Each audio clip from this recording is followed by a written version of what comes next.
From room lighting to improve your contrast to the best setup for stress-free gaming, here are 5 life hacks to revolutionise your gaming time.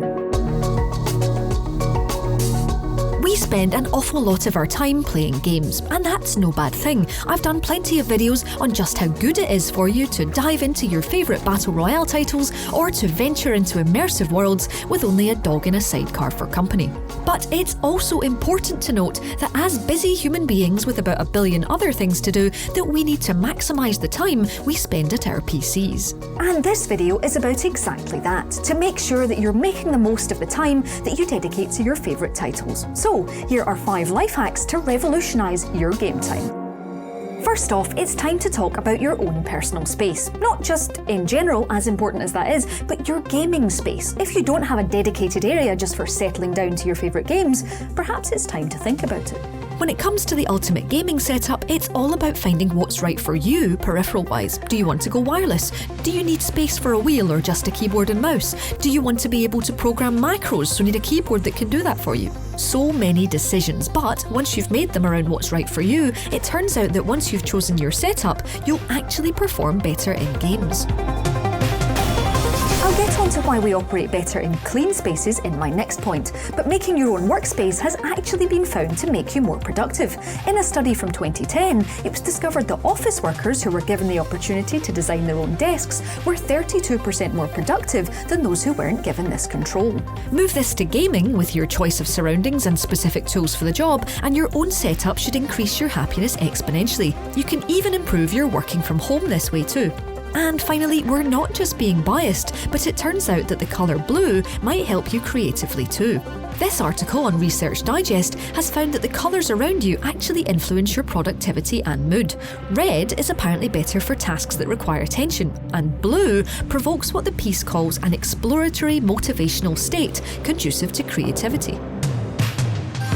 Okay, so you've got your dedicated gaming space, be it hidden away in a study or in a room where you like to share oxygen with other human beings. And maybe you've even painted the room blue. How nice. You've got your chair, your peripherals, your monitor.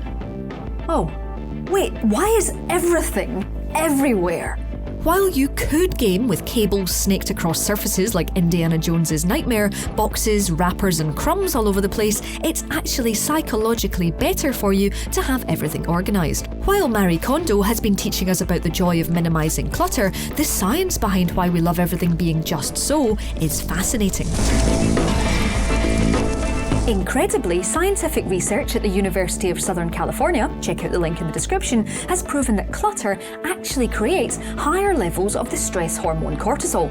Mess actually makes you anxious, and that's not ideal for when all you want to focus on is the already stressful enough metro exodus. Decluttering our gaming space, then, is vital for us to feel mentally rested before we head into any virtual worlds. Even if everything is literally on fire in The Sims or Cities Skylines has actual tornadoes, we can be content with the fact that we used a USB Hoover and got rid of all those pesky crumbs.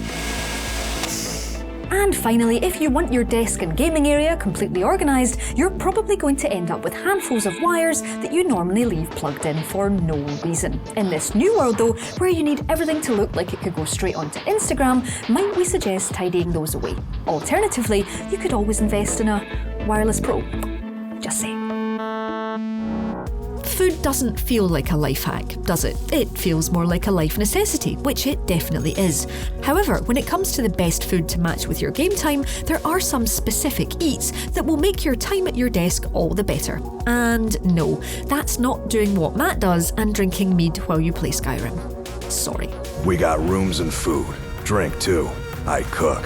Ain't much else to tell. Whatever you're playing, you need to be constantly as focused as possible. Whether you're platforming, puzzling, or in the midst of Destiny's Gambit mode, you categorically need to be the top of your, well, game. And that means energy and nutrition for peak brain performance. But what should you eat? Here's the bad news. Those energy drinks you've been glugging have to go straight in the trash.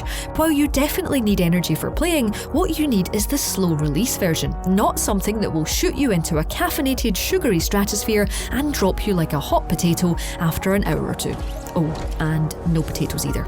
Sorry. So, how are you holding up? Because I'm a potato. Nutritionist Robin Furitan, in this Forbes article on the diet for a marathon gaming session, says that the type of energy we need doesn't come from carbs. White flour, rice, potatoes and high sugar items are all out, as they'll make us sleepy instead of sharp. Oh, and we need lots of water too, so make sure you've always got a supply at that perfect desk that we set up earlier. In terms of what we can eat then, it turns out that fruit and vegetables have the answer. And as any healthy eating regime will tell you, protein isn't bad either, so don't bin those tasty shakes. When it comes to gaming snacks though, salads aren't exactly pick-upable, so a good solution is to get all your favourite ingredients into a wrap, and you can even eat as you play. Delicious. Now it's time for some bright ideas when it comes to your lighting setup. Okay, fine, I promise that's the puns out of the way for now.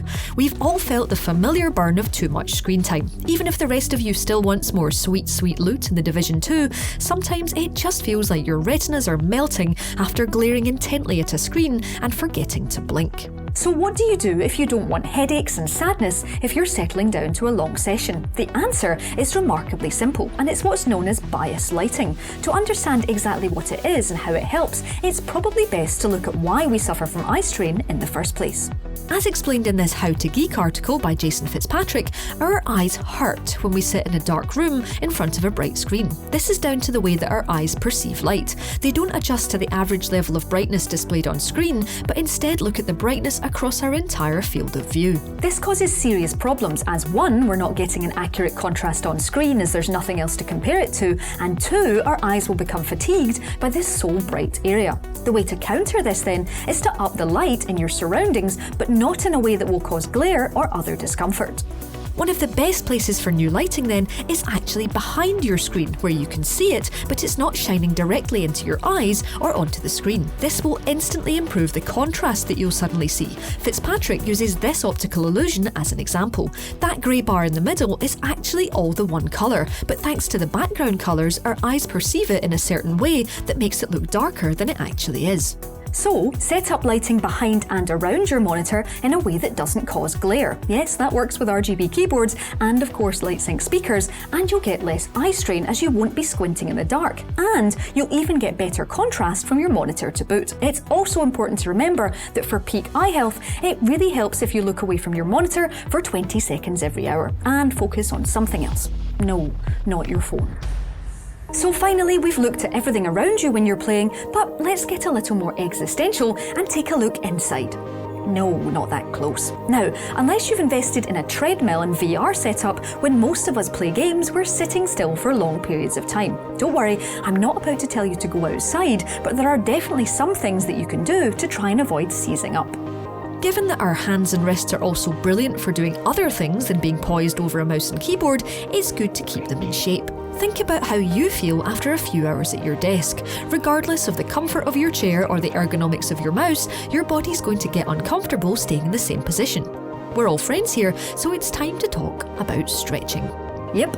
Stretching. Moving your hands, wrists and arms during and after gaming will immediately make it easier to play longer without any cramps or pain. Stretch muscles slowly every so often and even keep your core together occasionally, and you can keep your body happy. So no, you don't just have to play Beat Saber forever to keep your arms moving. Other ways of exercising during gaming could mean cycling at your desk with a foot bike or even standing to play. Even taking the odd loading bar as a chance to stretch your legs and stand up will mean the world of difference when you wake up the next morning and don't feel like you've been literally crawling around in sewer tunnels all night. So that's 5 life hacks to revolutionise your game time. Let us know if you've got any advice or tips for us in the comments below. Drop us a like if you enjoyed this video, and don't forget to subscribe to Logitech G for more videos just like this one. If you do already subscribe, which we really appreciate, hit that notification bell to make sure that you know when our next video lands.